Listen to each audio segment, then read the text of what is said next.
Greenland Arctic ప్రాంతంలో ఉన్న ఒక అటానమస్ టెరిటరీ. అది కింగ్డమ్ ఆఫ్ డెన్మార్క్లో ఉంది. కింగ్డమ్ ఆఫ్ డెన్మార్క్లో ఉన్న గ్రీన్లాండ్కి సొంత లెజిస్లేచర్ ఉంది, డెసిషన్ మేకింగ్ ఉంది, గవర్నెన్స్ సిస్టమ్స్ ఉన్నాయి, ప్రాపర్గా ఉన్నాయి. అయితే డొనాల్డ్ ట్రంప్ అధికారంలోకి వచ్చిన దగ్గర నుంచి, అమెరికాలో డొనాల్డ్ ట్రంప్ ప్రెసిడెంట్ అయిన దగ్గర నుంచి కూడా గ్రీన్లాండ్ మీద కన్నేశారు. గ్రీన్లాండ్ని తన సొంతం చేసుకోవాలని ఆయన ఆశపడుతున్నారనమాట. అయితే గ్రీన్లాండ్ లెజిస్లేచర్ రీసెంట్గా ఒక చట్టం తీసుకొచ్చింది.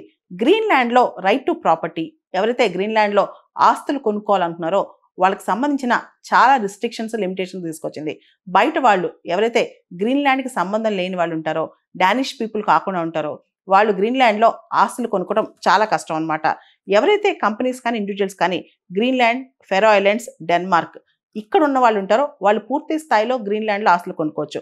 అలా కాకుండా ఫారెన్ నేషనల్స్ ఎవరైతే ఉంటారో లేదా ఫారెన్ కంపెనీస్ ఏవైతే ఉంటాయో వాళ్ళు మాత్రం ఖచ్చితంగా 2 సంవత్సరాల పర్మనెంట్ రెసిడెన్సీ గ్రీన్లాండ్లో ఉండాలి, లేదా గ్రీన్లాండ్ సంబంధించిన ట్యాక్సెస్ అన్నీ కూడా చాలా కాలంగా పే చేస్తూ ఉండాలి. ఇలా చాలా రకాల రిస్ట్రిక్షన్స్ తీసుకొచ్చింది. అంటే ఆల్మోస్ట్ ఏంటంటే 1 జనవరి 2026 నుంచి కూడా, అంటే వచ్చే సంవత్సరం నుంచి కూడా గ్రీన్లాండ్లో బయట వాళ్ళు వచ్చి ఆస్తులు కొనుక్కోవడం చాలా కష్టం అనమాట.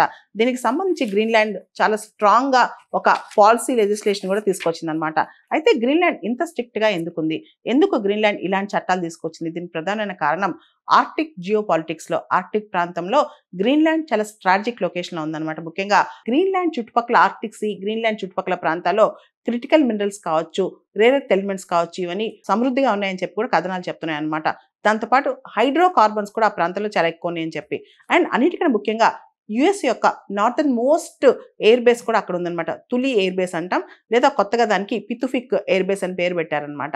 ఈ యుఎస్ యొక్క ఎయిర్ బేస్ కూడా అక్కడే ఉంది.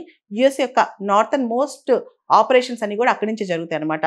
సో దీనికి సంబంధించి కూడా ఇంత స్ట్రాటజిక్ అయిన ప్రాంతం కాబట్టి ఇప్పుడు యుఎస్ వాళ్ళు ఎక్కువ మంది ఇన్వెస్టర్స్ రూపంలో వచ్చి గ్రీన్లాండ్లో ఆస్తులు కొనుక్కోవటం, దాంతోపాటు చైనా వాళ్ళు ఈ హైడ్రో కార్బన్స్ కావచ్చు, క్రిటికల్ మినరల్స్ మీద వాళ్ళు రావటం, ఇవన్నీ పక్కన పెడితే ఆర్టిక్ ప్రాంతంలో మనం చూస్తే రష్యా, అమెరికా ప్రాబల్యం పెంచుకోవడానికి ట్రై చేయటం, ఆర్టిక్ సీలో ఐస్ మెల్ట్ అయిపోయి దానిలో రిసోర్సెస్ బయటికి రావటం, ఇవన్నీ కూడా చూస్తే కనుక ఖచ్చితంగా గ్రీన్లాండ్ని కాపాడుకోవాలని అక్కడ వాళ్ళ భావన అనమాట.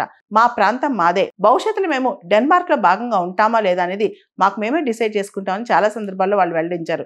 ఈ టైంలో వాళ్ళ ప్రాపర్టీస్ కాపాడుకోవడానికి, ముఖ్యంగా వాళ్ళ యొక్క గవర్నెన్స్ కాపాడుకోవడానికి, వాళ్ళ రిసోర్సెస్ కాపాడుకోవడానికి, వాళ్ళ ల్యాండ్ ఓనర్షిప్ కాపాడుకోవడానికి బయట దేశస్తులు అంటే ఫారినర్స్ వచ్చి వాళ్ళ ల్యాండ్ ఓనర్షిప్ రైట్స్ అని లాగేసుకోకుండా ఇప్పుడు గ్రీన్లాండ్ వాళ్ళు ఇలాంటి కొత్త పాలసీ తీసుకొచ్చారనమాట. ముఖ్యంగా అమెరికన్ ఇంట్రెస్ట్ ఇక్కడ పెరిగిపోవటం, దాంతోపాటు గ్రీన్లాండ్లో కూడా పొలిటికల్ మరియు ఎథ్నిక్ సెన్సిటివిటీస్ పెరిగిపోవటం, దాంతోపాటు చైనా వాళ్ళు కూడా ఇక్కడ రేర్ ఎర్త్ మైనింగ్ మీద ఆశ చూపించడం, ఇవన్నీ పక్కన పెడితే ఆర్టిక్ రీజియన్లో కొత్త జియో పాలిటిక్స్ స్టార్ట్ అవటం, రష్యా కూడా ఈ ప్రాంతంలో తన ప్రాబల్యాన్ని పెంచుకోవడానికి ప్రయత్నిస్తుంటాం, వీటన్నిటి వల్ల గ్రీన్లాండ్ వాళ్ళు కొత్త చట్టం తీసుకొచ్చారు. అక్కడ బయట వాళ్ళు వచ్చి ప్రాపర్టీ కొనుక్కోవడం ఇంకా కష్టం అని చెప్పి ఆ చట్టం చెప్తుంది.